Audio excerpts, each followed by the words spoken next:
On Monday, the Albanese Labor government will introduce its Combating Anti-Semitism, Hate and Extremism Bill to the Parliament. This is Labor's response to the Bondi terror attacks that tragically saw 15 Jewish Australians gunned down. And let's make it absolutely clear from the outset, anti-Semitism and violent extremism must be confronted and defeated. But this bill, it doesn't do it. Instead of targeting Islamic extremism, it casts this wide net over ordinary law-abiding Australians. It criminalises speech and uses these vague and subjective tests to work out whether you've committed an offence or not. All that'll do will be stifle normal, lawful debate, religious expression and political communication. Even experts can't definitively answer as to what will be captured by this legislation in terms of what you say. And it reverses long-standing legal principles, shifting the burden onto citizens to prove their own innocence. The bill seeks to punish lawful firearm owners with no evidence to justify the implementation of these new restrictions on them. And while the bill potentially sweeps up lawful citizens and sporting clubs and community groups, it fails to squarely confront the Islamic extremism that has actually threatened our public safety and has caused us to be in this position today. The sad part is that there are parts of this bill that I agree with, and there are some parts I would vote for. But in its entirety, this bill is bad for Australia and is extremely dangerous. Strong laws must be precise, they must be proportionate, and they must defend both security and freedom, not trade one for the illusion of the other. This bill does not meet that test. For those reasons, I won't be supporting it.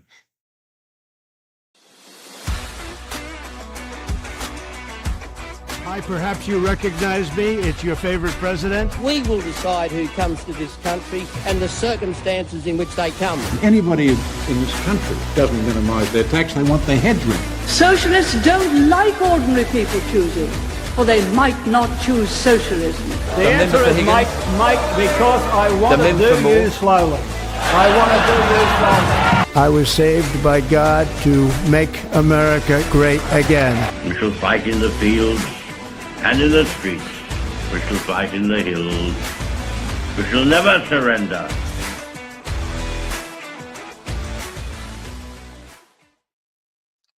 G'day everyone, welcome back to another episode of Commanding the Narrative. My name is Stephen Tripp, and what a week it's been in politics. It's the end of Christmas and New Year's, and in January you think you're just going to go to the beach every day and not have to worry about politics, but that's just the times that we live in at the moment. Parliament was recalled and we've had a lot of bills pushed through the Parliament, and it's been a very chaotic time. But if you are watching this live, thank you very much. If you're watching on YouTube, Facebook or Rumble, you can contribute to the conversation tonight in the chat. I want to hear from you. I want to hear for your questions and your statements, and we'll put them up on the screen and maybe even read some out if they're worthy and good enough. So feel free to pop those in the chat and follow us as well. The best place to go, as I always tell you, is by heading to commandingthenarrative.com. Now, if you head to commandingthenarrative.com, there's a lot of things that we do as part of that. It's not just podcasting, but if you want to get the podcasts, they're all up on the website. We've had some great conversations of late. Last week, we had Andrew Wiedemann and also John Houston on talking about the situation in Victoria with the farmers in the rural areas and how they're pushing back against the Victorian government. Week before that, we had Bernie Finn on, who's just jumped over to One Nation. Bernie was lively and funny, and it was a very good interview. A lot of people were reaching out to me going, hey, that Bernie Finn, he's a really good guy, and that was a really good interview. And, of course, you'll find all our podcasts on Rumble and YouTube and also up on the website. We've got some articles up as well, some articles that I've written lately about immigration and also the economy. You can check those out. You can also check out the previous newsletters. Some surveys if you want to participate in some surveys. And if you want to know who's coming up on the podcast this week, head to the website and you'll find all that information there. And also any events that we're doing, like this one in Dunedoo. This one's going to be a very important event. We've called on the One Nation Party to come out to the Central West Arana to look at the renewable energy zone out there. They're going to be doing a tour of the area. They're going to be heading to Wellington, looking at the solar project out there. They're going to be seeing some proposed wind projects. And at the end of the day, they're going to be doing this town hall that we encourage everyone in the community to come along to and be able to tell your stories and your concerns to these politicians. We've got Stuart Bonds and also Senator Sean Bell. It's going to be on Saturday, February 21 at 6:30 p.m. at the Dunedoo Bowling Club. And it's going to be an important event. Hopefully we can reach out to some other politicians as well to see if they want to come along and speak to the community. But if you want to know more about that, you can head to commandingthenarrative.com. And while you're there, hit the sign up button in the top right-hand corner and you'll get the newsletter and you'll be able to keep up to date with everything that I'm doing and Commanding the Narrative is doing. It's going to be a very busy year by the look of it. And also, if you want to contribute in any way, throw us a few dollars. You can head to Buy Me a Coffee and do that there. Helps to pay for the stream, helps to pay for the website. Most important, gives me a very warm and fuzzy feeling inside, which is the most important part, I think, to know that the people like yourselves want to part with your hard-earned money to support us. And it does really help support us because we've got some big bills with the website and the streaming services and everything like that. And just before we get into our important guest tonight, I'll let you know about Australians for Better Government, which is a year old now. We've been ploughing ahead.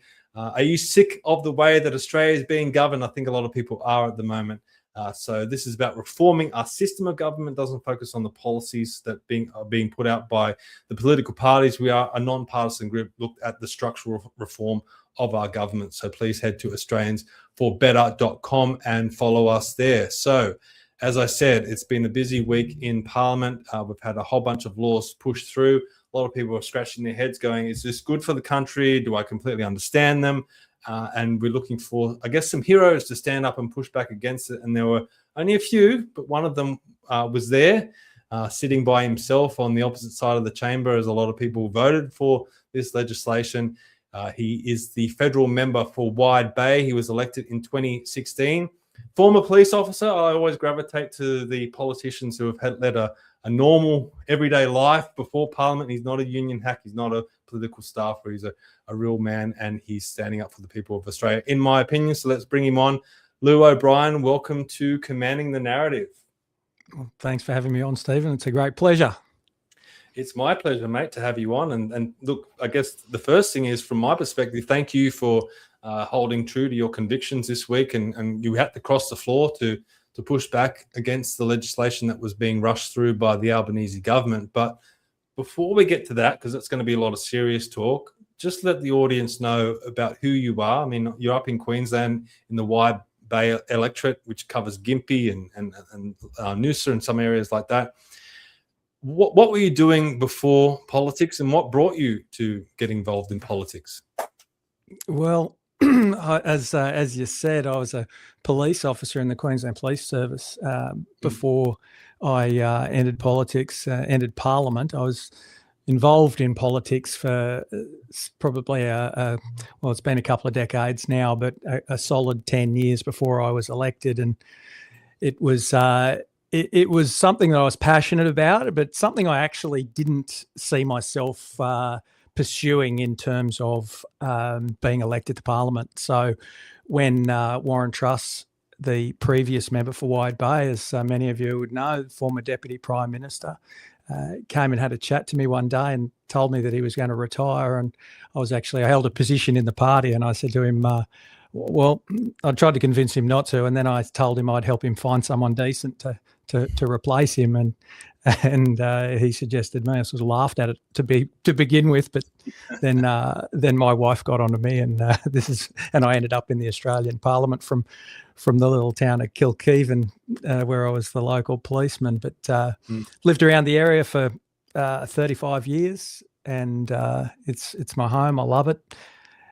When I landed in Canberra, I don't know whether it was the nature and the way that I ended up there, but I soon realised that the most important job I could do there for me was to be a local member and represent my people and put that before anything else, including any positions on ministries or promotion of that type.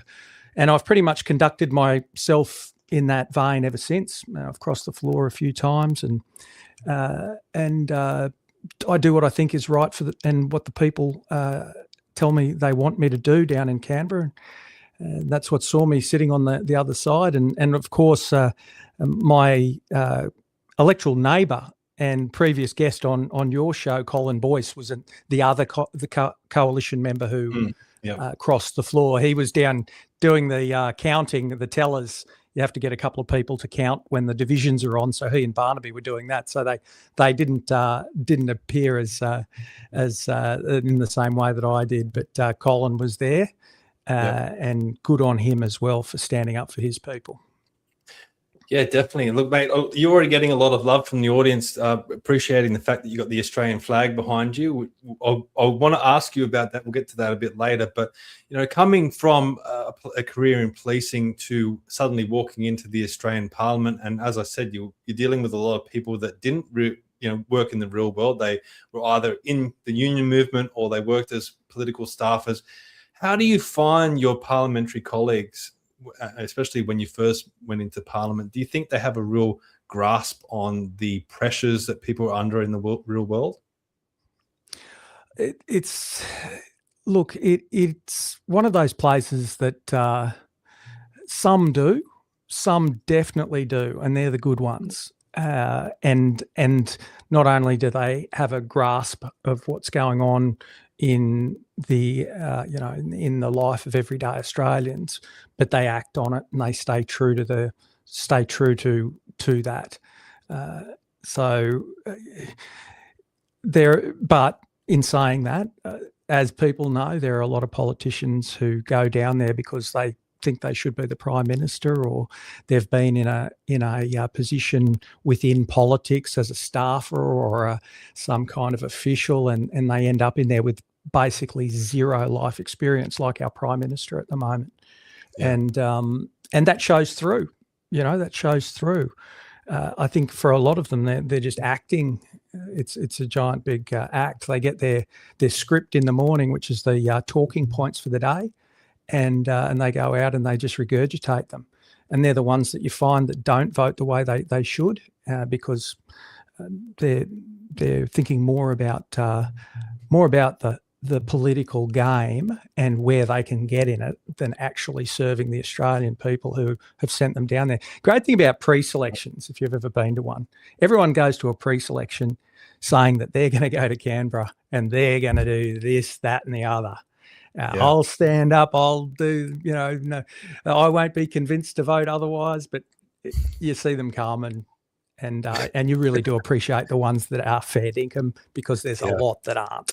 Yep, definitely. All right, let's talk about the fair dinkum part of this week, and that's these laws that were pushed through. You put this post up on Facebook where you talked about the laws, and you wrote, today I voted against both versions of the Albanese government's Combating Anti-Semitism, Hate and Extremism Bill 2026, the Criminal and Migration Laws Bill, and the Firearms and Customs Laws Bill. And you went on to say, what we witnessed was an extraordinary abuse of the parliamentary process. Two complex bills carrying severe criminal penalties, including lengthy jail terms, were forced through Parliament following a truncated committee inquiry. The public was given just 48 hours to make submissions, and expert advice was limited. Members of Parliament were afforded an extraordinarily narrow window to scrutinise and debate laws that will have long-term consequences. A different bill to the one originally released was introduced to Parliament, and it continued to be amended within hours of the final vote. That is no way to legislate, particularly when fundamental rights and freedoms are at stake. So I guess you put the Facebook out there just for the audience. Can you explain to us why you felt so strongly against these laws? Well, I suppose there's two elements there. The first being the process. So I prior to even those Facebook posts that you just highlighted, then I did another one, and my inclination, and I put it out to my people in Wide Bay what they thought, and I was absolutely inundated by people saying don't go down this path, and even at that stage I said my inclination was to not vote for this. but I was yet to make my mind up absolutely, because it was so rushed. But it soon became apparent that this bill, I don't think was. I started to think that it was more than likely never going to satisfy me. But I still went to Canberra with the hope that there would be something, sanity would prevail, and we'd have a law that was acceptable and fit for purpose. But that obviously didn't happen. And this Prime Minister, basically, he's a great one for talking about what a admirer of the Parliament and its processes and democracy, and a student of all of these things and how wonderful it is. And then he goes and just absolutely abuses it with doing what he did. A parliamentary committee to look into, inquire into this legislation that had such a limited time, 48 hours for people to make submissions. They think they got, I think they said they had about 7,000 submissions. They didn't even have time to properly process them before the committee wrapped up. Yeah. And then after that, we saw that he dropped the racial vilification section of Schedule 1 of the bill, but altered other sections of the bill.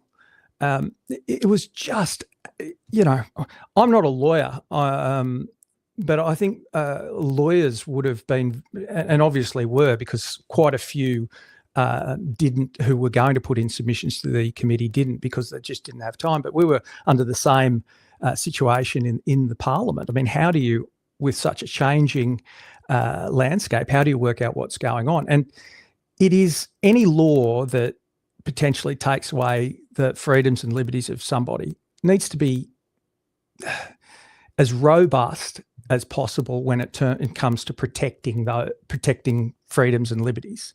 And this just didn't even go anywhere near it for my liking. So the things that stood out straight away, and as I said in that post, there were elements of the bill that were okay and acceptable, and I went along with, absolutely, in terms of migration and who we let in and kick out of our country. It's a little bit sad that we don't have those stronger laws in place already. But he bundled all of these in with the bad laws, with the gun laws that were going to unfairly penalise law-abiding gun owners. So you couldn't vote for it, and they weren't letting those kind of amendments through. So it was a clear no for me.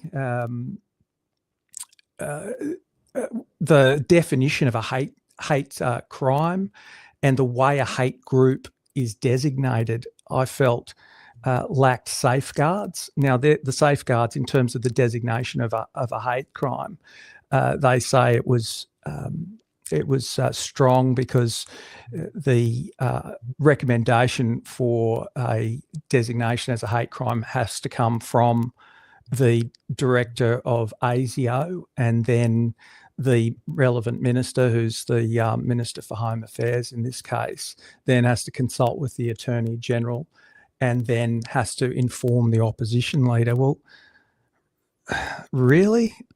I mean, I'm not saying that the current director of ASIO is in any way corrupt. Absolutely not. But these laws, I believe, are open to political influence, and maybe a director into the future. Who knows? This is human nature as well. Maybe one into the future will abuse these laws. Consulting with the Attorney General. I mean, these are two Labor Party politicians that sit in the same strategy meetings, sit in the same cabinet. I mean, of course, is that really a safeguard? I think that's treating Australian citizens like idiots, really. There's no independence in terms of it being a judicial review. And let's not forget that Director General of ASIO is appointed by the minister. That's the boss, So that's it right. just it fell over in that regard. The definitions around force and harm, psychological, economic. I mean, the thresholds, they're all very vague. There's and in relation to the designation of a prohibited hate group, there doesn't have to be any procedural fairness. So, I'm surprised that we haven't got other groups like Transparency International and other groups like that jumping on saying this is terrible. But I think they're showing their political leanings and their ideological leanings by staying silent on it, because they seem to come out on everything else when the coalition's in government. Yeah, that's right. Mate, you mentioned the lawyers, though. This is an article that was put out by ABC News, of all groups. It says that Barrister Greg Barnes said the laws would inevitably have unintended consequences and would fall subject to legal challenges. And he's quoted, "To be frank, when you read the bill, even to senior lawyers, it's unintelligible. The great concern we have about banning organisations is there is no requirement for procedural fairness known as natural justice. The executive always has to be subject to checks and balances, including by the courts. Not to do so breaches the rule of law and is fundamentally undemocratic." So this is from a barrister saying this about the laws that were pushed through.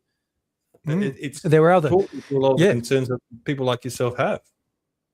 Absolutely. I saw an interesting piece from Professor Anne Toomey, a constitutional expert, saying, airing concerns about the bill as well. So this isn't just some copper from Kilkeevan that's decided to dig in on an issue.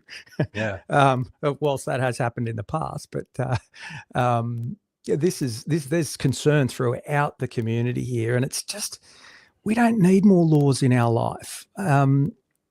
If you'd have tightened the laws up to the point that I would have been satisfied with them, there's other laws already there doing that, which is if you threaten violence, there's a law there to stop you from doing that. The symbols side of it as well, which was another prominent element to the legislation. This is, as I was talking to you earlier, that this is something that emerged in 2023, and I voted for it. I did so. It really tested me, and this was when they changed the Criminal Code Section 80 to include banning Nazi symbols and Nazi salutes. I voted for it on the basis that it was specific, it was defined, and it related to an event that many describe as one of the greatest crimes, or as the greatest crime that humans have committed in the Holocaust. 6 million murders, people murdered, where Germany industrialized murder. That is a very prominent thing, and there are people who either lived through that who are still alive here in Australia, or people very affected from it. So being that narrow, I thought, okay, so I came to the conclusion that I would vote for it. But I thought, as soon as we see this being applied to something else, I'm going to have a big problem. And that's exactly what's happened. Now, the symbols for these prescribed hate groups or prohibited hate groups, there doesn't even have to, let alone 6 million murders, there doesn't even have to have been a crime for this for you to be committing it by that hate group, for you to be banned from having that symbol. It just needs to be that they come to the view that there is going to be a crime, and it satisfies in that way. So now we have this creep where it started off as Nazi symbols, where I think most Australians would go, you know what, I think that's a fair thing, to now any sort of symbol that represents one of these designated prohibited hate groups, with such a vague and, in my view, low threshold to be declared, is now something that you can be prosecuted for. So this is a great example of how it starts off, and and people use that example to me. Oh, we've already done this. We've already done the Nazi salute. So they use the thing that I had the concern with to try and ease in these new ones, these new laws, which are I agree with that legal comment that they're absolutely dangerous, and into the future, well, I believe they'll have unintended consequences. It's a slow creep, and that this is why people like myself are free speech absolutists, because the only way to deal with this sort of stuff is by putting it out in the open. If someone wants to go out there and preach hate or whatever it is, then let people see that. Don't try and push it underground, or let people see that for what it is, and then make their decision. Let the public determine what they want to accept and not accept. And once government gets involved, we know as soon as government gets involved in something, everything becomes a problem. I can't point to anything that government has done right in recent years, but you mentioned that there were parts of this legislation that you did agree with. You want to flesh that out a little bit, because this was a complex bill. There was a lot in there. So what were the parts of the legislation that you actually did support? Look, there were the changes to the Migration Act that made it easier for the minister to cancel a visa and have someone removed from the country for inciting violence or hatred. It's a different standard if you're not an Australian. I don't want these laws applied to Australians, but if I would have a less of a threshold letting non-Australians in terms of how it applies, but I was prepared to explore that. And to be honest with you, there were even parts of the firearms legislation or bill that, whilst I really didn't get a chance to really debate them or discuss them further. If you've got somebody who is a real concern in terms of their conduct and intelligence out there, there may be an argument there for there to be an ability for them to have their weapons license taken off them in a more streamlined way and without all of the hoops for the safety of the community. I think that's something that I may have looked at. But once again, it was all bundled into an omnibus bill in typical political strategy and weaponized as Albanese does, and it went through. I struggled a little bit to prepare for this interview because I just found this legislation, it just didn't really make sense. It didn't gel with the way I kind of view things. And I think a lot of the public feel that way as well. They're just completely confused by this bill. And it has passed Parliament now, so it's going to come into law. A lot of people out there are worried. They're now questioning, what can I say? What can I say? What can't I say? Am I going to end up with police knocking at my door for a social media post now?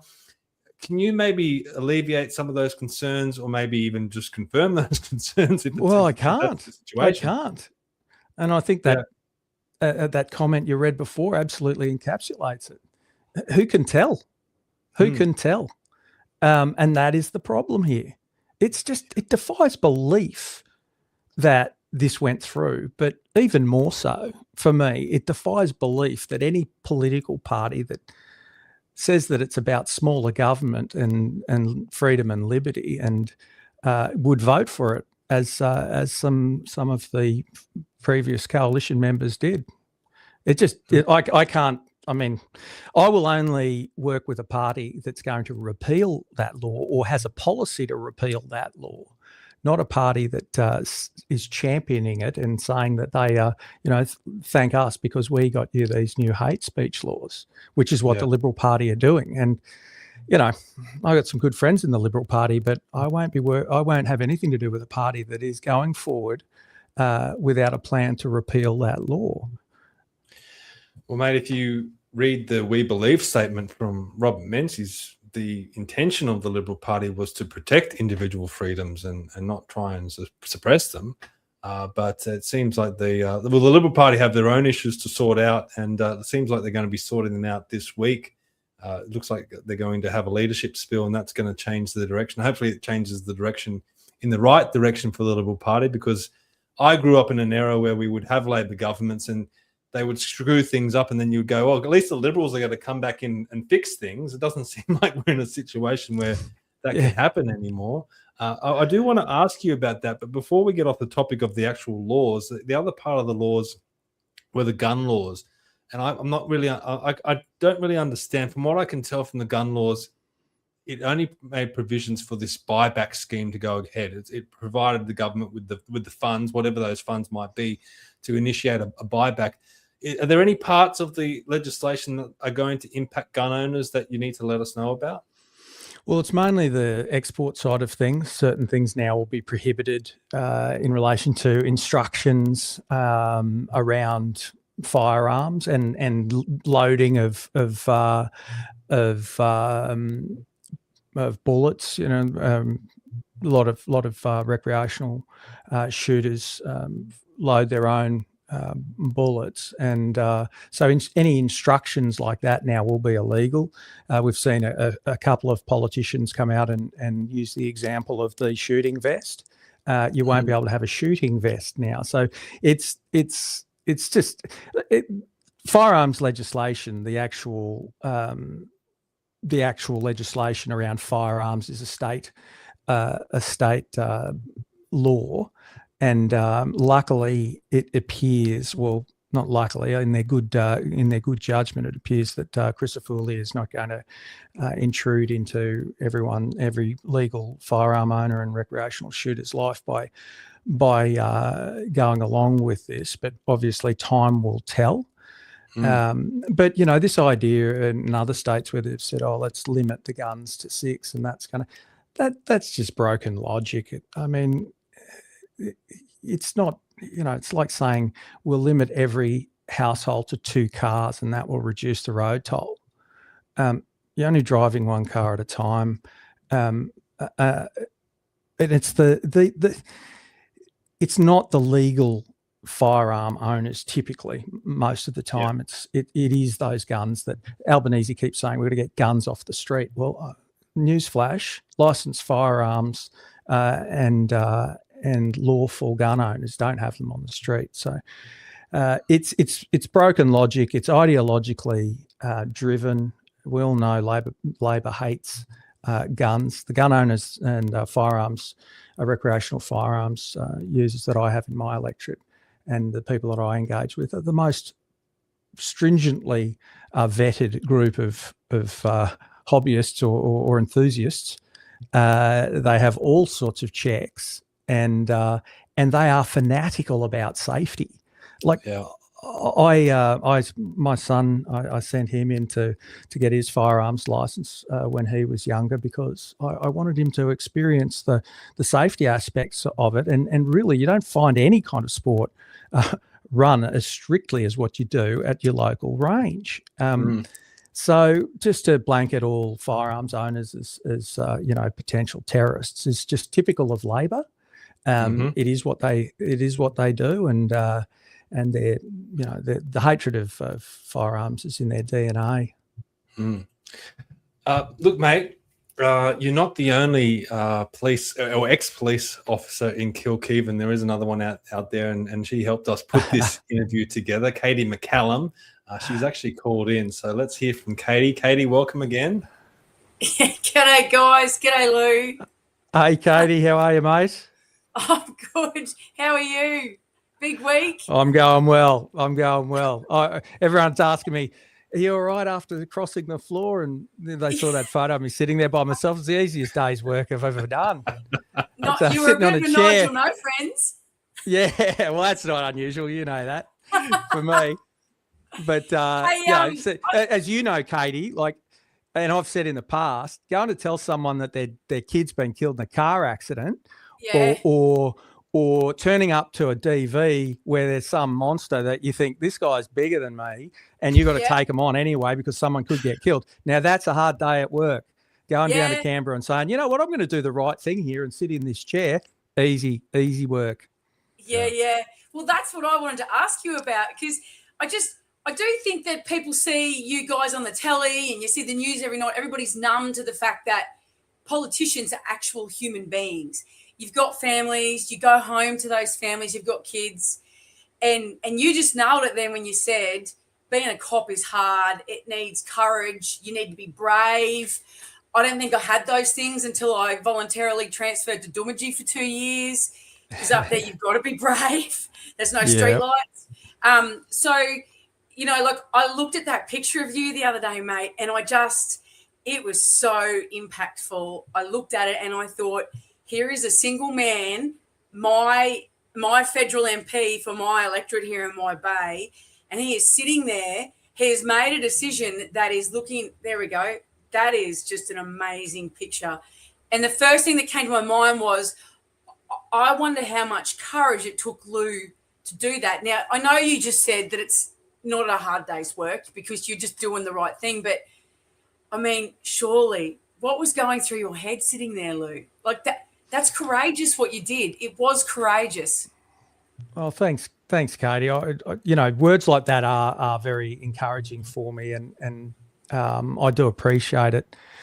I crossed the floor during COVID to support a motion that Craig Kelly had put forward at the time to debate what the government was doing. And bear in mind, at that time we were in government, and I was the deputy speaker of the House. So to cross the floor then, there was only one other. There was, well, two others. There was Craig, who was moving the motion, and my mate George Christensen, and that was it. The three of us. And it was the same. I looked across, and everyone over there was shutting down the Parliament from discussing the absolute draconian measures that have been put in place, and at that time were not being backed up by science or medical evidence in COVID. So. You know, if you Google my name, you'll see I've made an absolute prick of myself quite a few times for the right reason.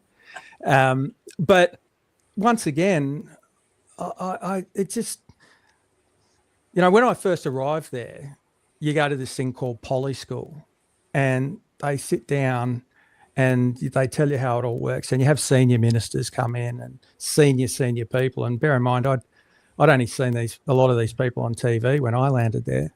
And I remember one new MP saying, well, what methods do you use to get a backbench MP to comply? And this very senior minister, who everyone would know, but I'm not going to name, said, we use peer group pressure.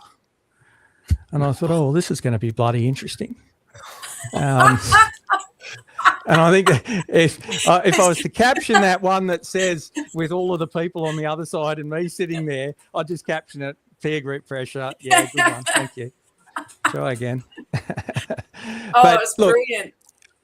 You know, it's politics is one of those things. It's the same. It's very similar to policing. You don't leave every day high-fiving people because you've done a job that some other people wouldn't do, but it's the right thing to do, and there's a huge sense of satisfaction when you think you've done the right thing, and you have gone against a bunch of people who you believe haven't done the right thing.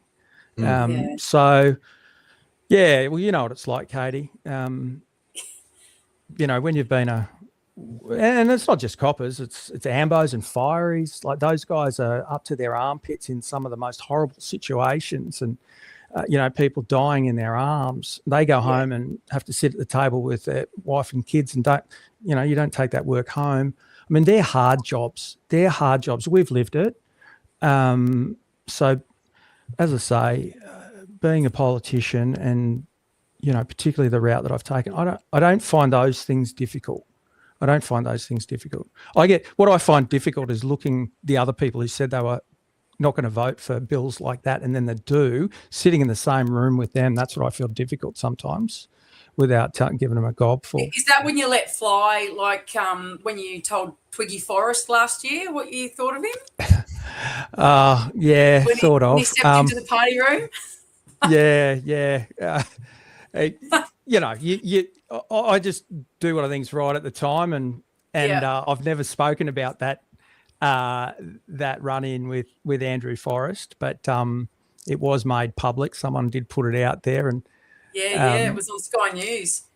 Yeah, but and I don't think Andrew Forrest would mind if I said this, but he actually reached out to me after that, and I had a good old because I didn't know him from bar a soap, and then here we are having this ding dong blue, and I don't think he certainly wasn't expecting it,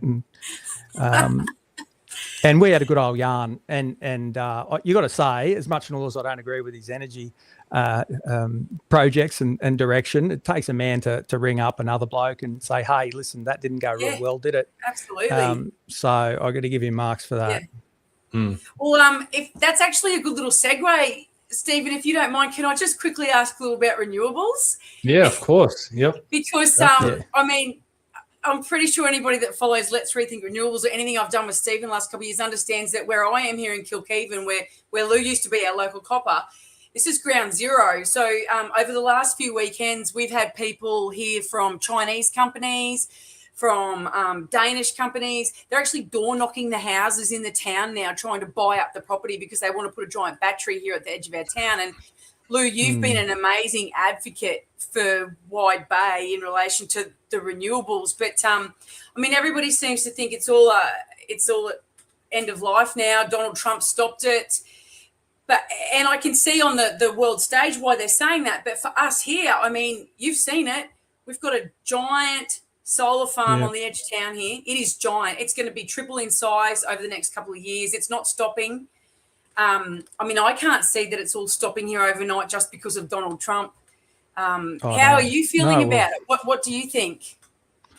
Well, what I think is that obviously this Labor government is absolutely committed to this, and they're going headlong into it regardless of physics, the reality of physics and economics, which are very quickly showing that they're doing the wrong thing.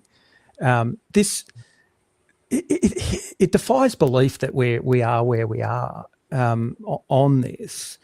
As we all know, and as will have been said a million times on this program, we have a country that's so abundant with coal and gas and uranium, and we're turning it off prematurely to be a part of a global, circle jerk that is absolutely baseless. And we're putting we're mowing down forest and taking good agricultural land and seeing heavy industry and industries go offshore. Like, this is happening. This is the reality for Australia, and it's not an easy fix. And there is no, like, they're going. Have a look at Chris Bowen's media, and obviously they think this is the greatest thing in the world. I mean, the promises around it being cheaper have already fallen over. Reliability is certainly is not what it used to be. I mean, they're adding such complexity to this grid that when do you add complexity to a system like this and it runs better and is cheaper? Yeah, I mean, exactly. It's pretty obvious. But and I don't know when the last time a coal-fired power station was taken out by a hailstorm, but that's what happens with these solar panels, as we saw at Wallooga. It happened here. Yeah, absolutely, it happened here. So and then we've also got Murray telling people that there's sheep grazing under the panels here. You've seen it. Have you seen any sheep? Yeah, exactly. Like, it's just absolute political spin and rubbish. But the sad part is it is and will continue to erode our standard of living as electricity becomes more expensive and unreliable, and more industry goes offshore. This is going to end absolutely terribly. My personal view, we need to start building more coal-fired power stations immediately to get more coal-fired power into the grid for the next 50 or 60 or 70 years, however long it takes, to switch over to nuclear and do it in a sensible way. If it's 100 years, we're not going to make that much difference. So, yeah, look, these renewables are the biggest hypocritical virtue signalling, expensive virtue signalling exercise and self-sabotage in the history of Australia. Yeah, I think you might be right there. Well, it's devastating the fabric of this region. Absolutely. It's destroying the area. Yeah. No. All right, Katie. We'll thank you for calling in. Is there a final comment that you want to make about Llew? And obviously he's your local member up there. Can I hit the kill button if she goes the wrong way on this?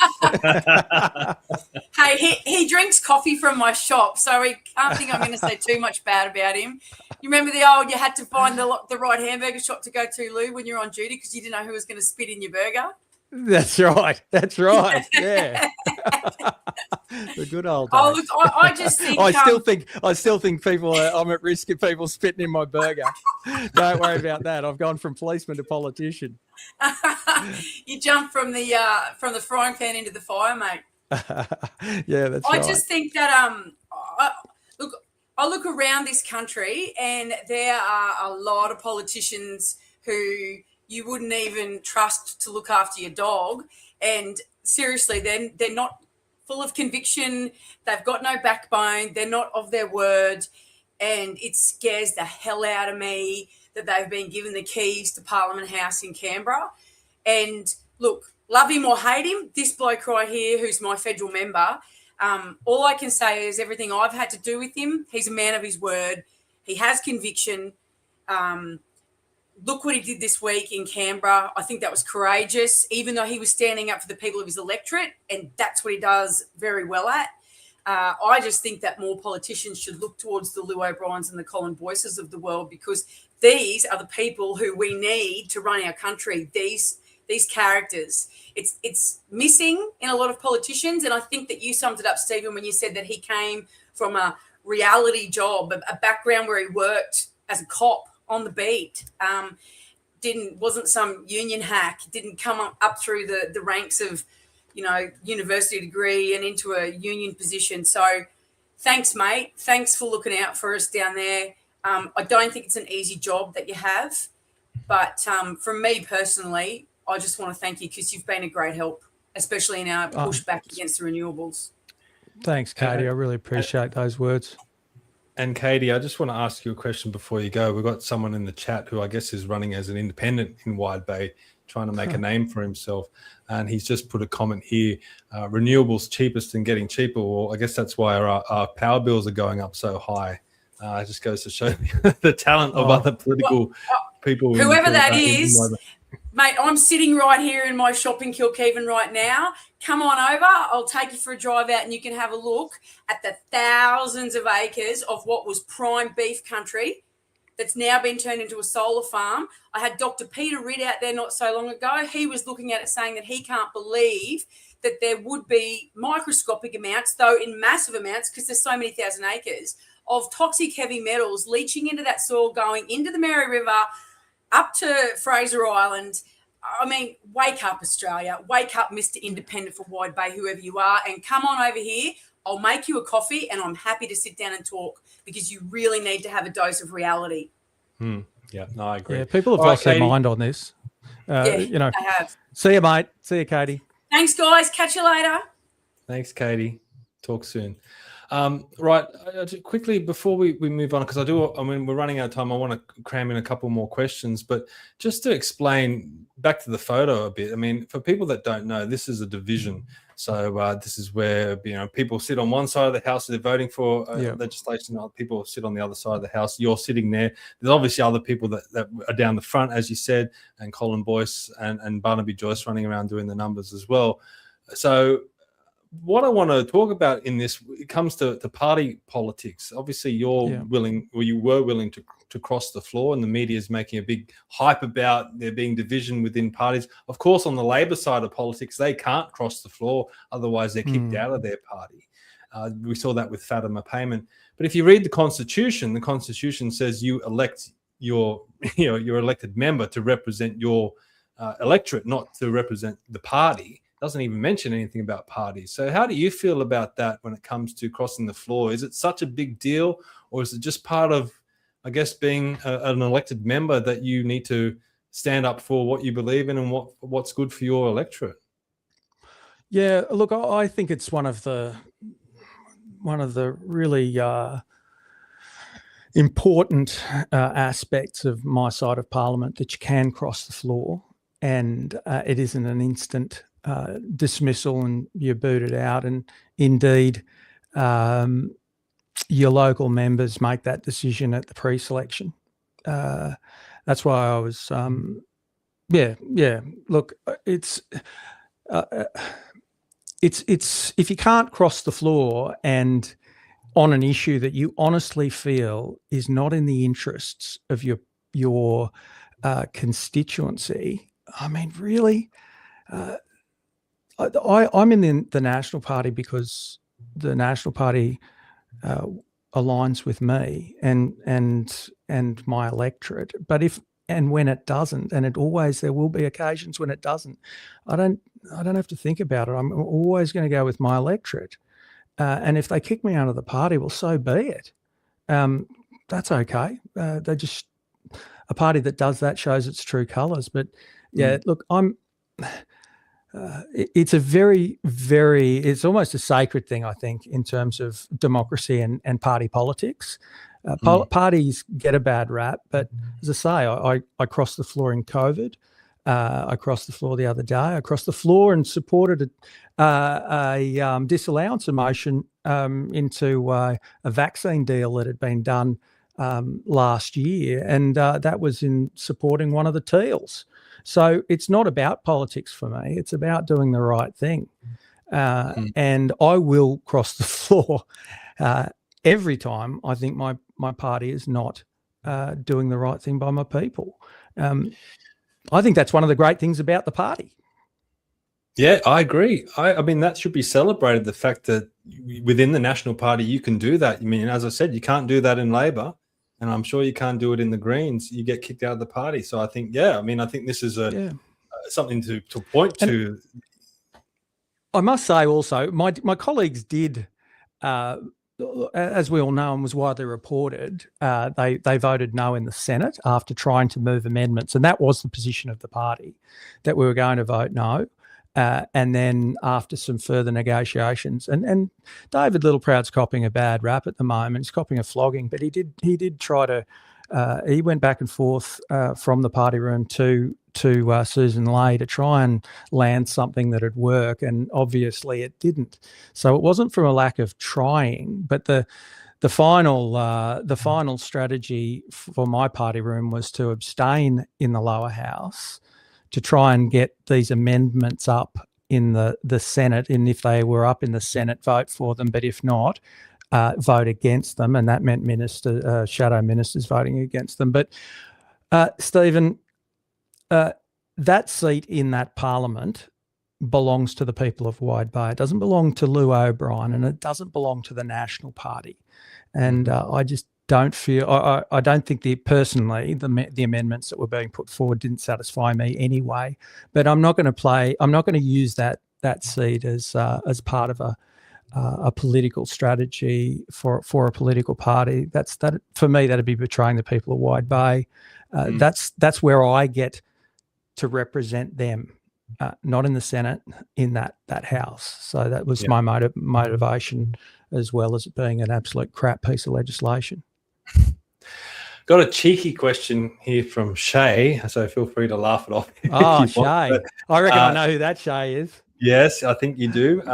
Shay says, you must be getting inundated with people telling you to go to One Nation. So there's a lot of hype with One Nation at the moment. I mean, I am. There's a few consistent themes there. Go to One Nation. Nationals need to merge with One Nation. Everyone knows that I'm great mates with Barnaby, and also with Barnaby going to One Nation, and I hold a very similar worldview to Barnaby, and he's a great member of Parliament. They think that I might go, but I'm not, mate. I'm just here to serve the people. As I said, I'm not interested in going to another party. if if something changed, well, it changes. But today, I'm not interested in going to One Nation. But I appreciate those people that are saying it. I understand it, why they're saying it at the moment. One Nation's saying something that is resonating with the people, and I think it's because they're talking about the things that are important to them, and they're sticking by what they say. We've got to look at that and start doing it ourselves. I hope that now we might have that little bit more independence from the Liberal Party. We can do that, but regardless of what party I'm in, I'm always going to do the thing that I think's right anyway. And look, from my perspective, I feel the Nationals get a bad rap sometimes because they're so linked to the Liberal Party. They get viewed almost the same as the Liberal Party, where the Nationals have been very good in recent times standing up for a lot of issues. So, that's just a lot of media. I think they don't really focus on the Nationals enough. They kind of lump them all together. So I think that is a problem for the Nationals at least.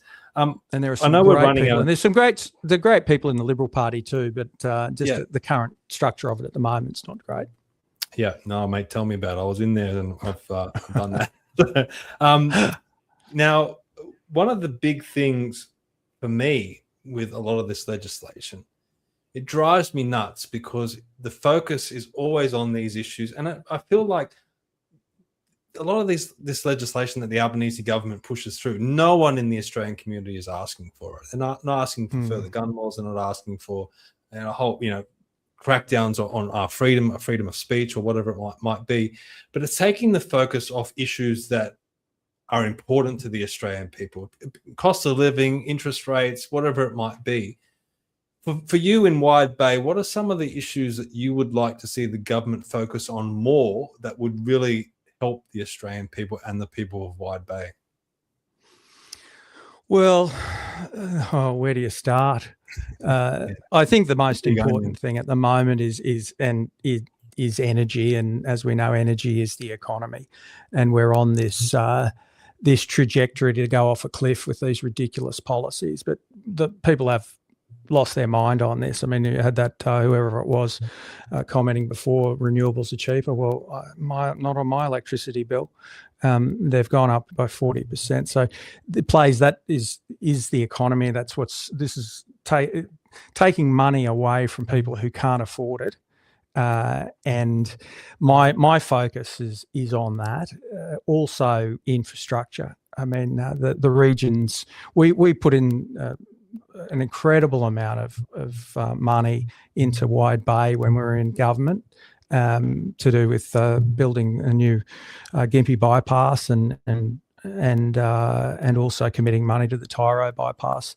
But since Labor have been in, they've been on the go slow with everything. There's not been one new mobile phone tower, for instance, that has been put in. We had put 19 in the 2 terms that I was in government. None under this government. And they're the things that really affect mums and dads and people doing business as well. Mobile phone coverage. So this government's just focused on inner city seats and seats that are potentially ones that they could lose. But I think energy is and will remain the main topic consistently for some time, particularly as this thing rolls out further and further, and these transmission lines go in and prices go up and reliability goes down. Another one that I noticed on your website that you talked about, and I'm glad that you did, is aged care. That's another issue that I think gets ignored. And it's important. I mean, we had the Royal Commission not long ago and nothing seems to have happened. Do you have anything to say about when it comes to aged care? Yeah, other than it's a disgrace, and it has been for a long time. It has been for a long time. And, my side is also, up for some criticism when it comes to this in the time that they were in government. And one of the first things that I railed against when I went down there was a freezing of the age. It was the ACFI aged care funding instrument at the time, because it was taking money out of facilities that just couldn't afford it. And so I jacked up and over that one, and we managed to get an increase in the rural and regional supplement that is paid to aged care facilities that, by virtue of them being in rural and regional areas, they're just not as economic. But we need to. This is something we need to take a serious look at. I mean, these are the Australians that gave us the lucky country, and they're in their twilight years now, and we've got a system that's fundamentally broken. Yeah. So I have deep concerns. I know I speak to people. I was speaking to Rosie Fitzgerald in Kilkevin recently, who's been trying to get a program up there. It's an issue that is not going anywhere, and I think government needs to take a far more serious look at it. Labor came in talking about the required hours for nursing and registered nurses, and all that's done is shut down facilities. There are some incredibly, the people in aged care, some of them, most of them are absolute saints.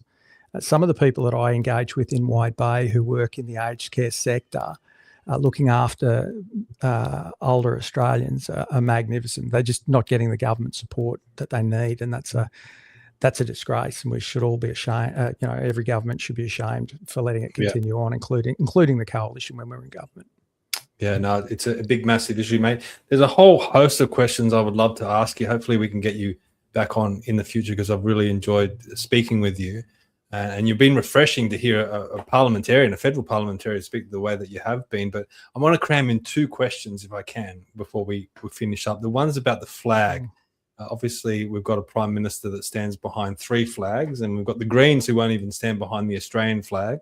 Here in Sydney, we've got 2 flags flying on the Harbour Bridge. You're proudly displaying the flag behind you. I noticed on your social media that you're not scared to fly the Australian flag. Why is the Australian flag so important to you? It's our national symbol. It should be the symbol that unites us, and it used to be. When I in my maiden speech, I made a comment that I love the Australia that I grew up in. When I was a kid in the 80s, we were all proud of the flag. That's how it felt to me. And it is the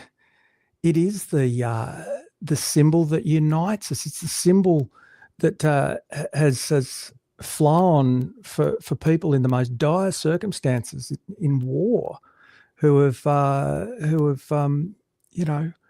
given their lives, seen their mates die, and they've come back, and that's the flag that represents their sacrifice for us. And if you don't like the Australian flag, you need to go and find yourself another country. It's our national flag. I've got no issue with. There's a whole bunch of flags in the Flags Act of 1953. Well, not a whole bunch, but there are quite a number of flags. The red ensign and the white and the Aboriginal flag and the Torres Strait Islander flag. But there's only one national flag, and that's this one. And I feel very passionate about it. But in saying that, I didn't vote for the amendment to make it a criminal offence to burn it.